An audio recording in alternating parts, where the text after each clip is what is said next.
I have Frederic Malle's Rose Tonnerre, formerly known as Un Rose. So this one has always sparked my interest, especially as one of the best rose fragrances I've ever smelled. So I finally bought this, paid retail for it. I think I got $50 off Neiman Marcus sale. It's expensive. It's $2.95, so I got 50 off. You can find it at discounters for like 185 for 50 ml. I'm talking about a 50 ml here, but um yeah, it's good. I got the last one that they had too. So this one, there's something about it. I've changed my perspective about it over the years.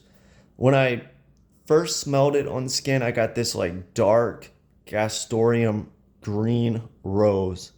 Now I'm getting kind of like almost like a green sour candiness in the opening. That sounds bad. Maybe it is. I don't know. I used to like the opening, and then the dry down, I thought it was just like musky rose. Now it's kind of, the dry down is a little more complex to me. I feel like the opening, it just has this sweet candiness, not in a bad way, in the best way possible. But the gastorium leatheriness, it's not overly leather, but it's like a gastorium more so than a leather, although a lot of times they're used interchangeably. But that stays with the rose, and that's what makes this unique. I feel like it also has a wine note. I don't really get that. I know people do, but I don't really pick out these boozy notes in fragrances that well. It has a truffle accord. Yeah, it has like a slight earthiness, but it's blended so well. I mean, it's a realistic, rosy, musky gastorum, little bit of patchouli in there, maybe a little bit of honey. It's done really well. And it's a tough one with Frederic Malle because he has what, three roses: Portrait of a Lady, this one Rose Tonnerre, and Rosenqueer, the rose and leather one. The perfumer on this one is Edward Fletcher. He made Dior Poison, actually. He doesn't have that many fragrances in his database, but I mean, he made Dior Poison, so I'm surprised how many fragrance. There's like 21 listed. You'd think you would have more making Dior Poison in this one, but I would be interested to smell his other fragrances because this one's done really well. He also did Liz Mediterranean by Frederic Malle. That used to be one that really interests me, but I think there's too much vanilla in the dry down. That's one thing Frederic Malle does. He throws vanilla in everything. I think one of the perfumes, Nora Pieces or Pisces, however you say it, he told the perfumer to add more vanilla, and it's like, let the perfumer work, you know. But I know you gotta put vanilla to sell it and make it last longer and make it well rounded, you know. But like,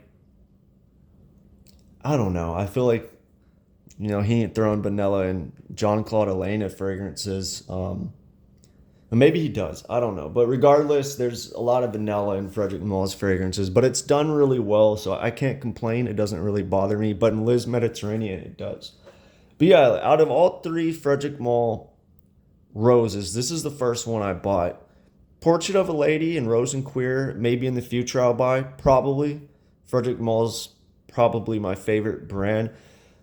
It was a tough one between this and Portrait of a Lady because, look, Portrait of a Lady, when I first smelled I was like, I don't see the big appeal, but it grew on me. There's something in it that Portrait of a Lady that keeps me coming back, trying to figure it out. And it's interesting, Portrait of a Lady is interesting. And the thing is, with Portrait of a Lady, there's so many fragrances that copied it. Rose Tonnerre, I don't know that many fragrances that copied this. Portrait of a Lady, I've smelled it, that DNA, a lot. But I'll tell you this: Portrait of a Lady is the best version of that fragrance. It's done better than any copy of it, I would say. Um, that rosy patchouli, slight and Broxen, fresh fragrance. It's good. But Is it unique? It used to be at the time, I would say, but maybe not so much anymore because almost every brand has something like that. Now, Rose Tonnerre, what does it compare to? There's a Joe Malone fragrance called Red Roses. I smelled somewhat recently, and I was super surprised that it smells very similar to this. Of course, Rose Tonnerre is better. The Frederic Malle is more just the green, rosy, musky smell that Rose Tonnerre, but it doesn't have that gastorium that makes this one interesting.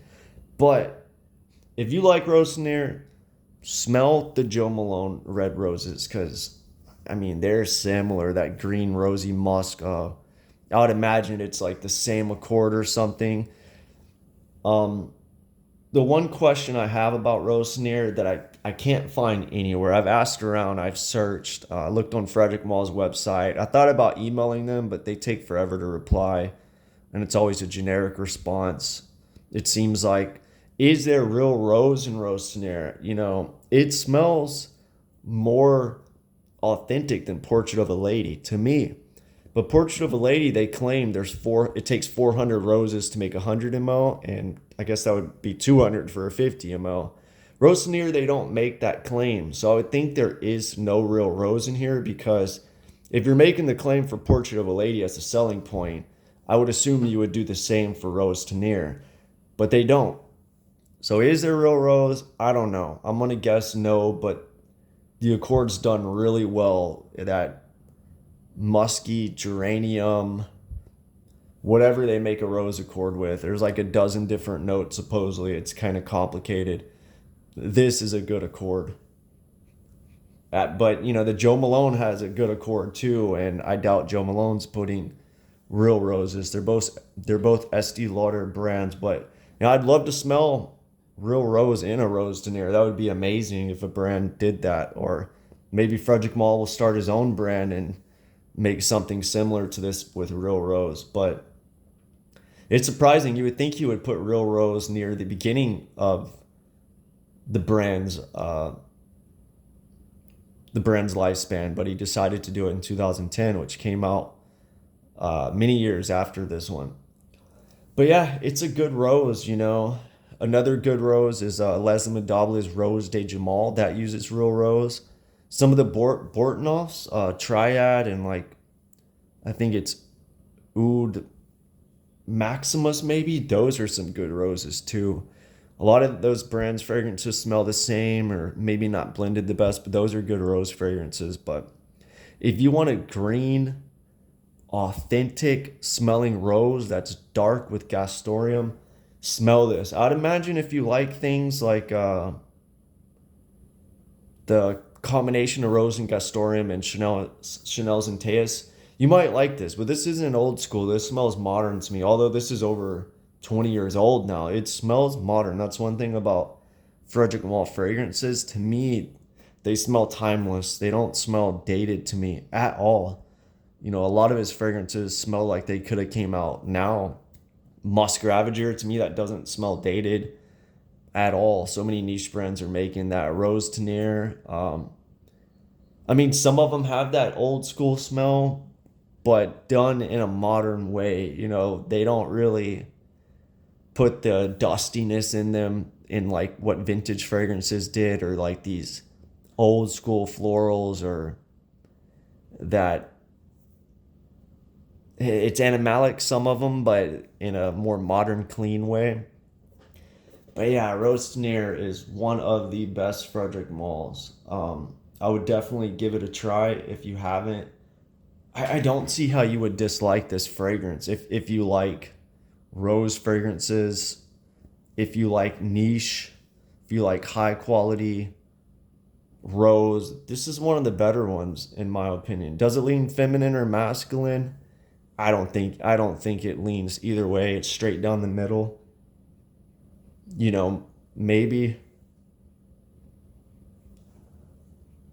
Maybe in the United States people would say it leans feminine because it has that musky rosiness, but the gastorium kind of gives it a masculine edge. But I don't think it leans either way, honestly. I think if you're wearing a good rose as a melt, it smells really unique and clean. And I don't think anybody's gonna think anything of it.